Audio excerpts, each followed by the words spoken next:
আরে দাদা, আপনার ছেলে সরকারি চাকরি করে, এর থেকে বেশি কি আর চাই?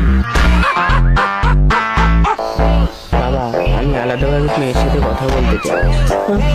বলছি দাদা, আমার ছেলে একটু আপনার মেয়ের সঙ্গে আলাদাভাবে কথা বলতে চায়। আচ্ছা ঠিক আছে, এই মা যা তো একটু কথা বলে আয়। যা তাহলে কথা বলে আয়। A few moments later.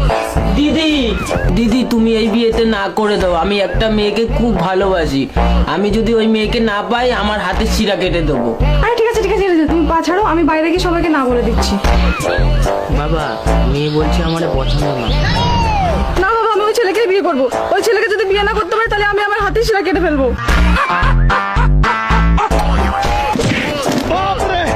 ছি ছি ছি রে ননি ছি।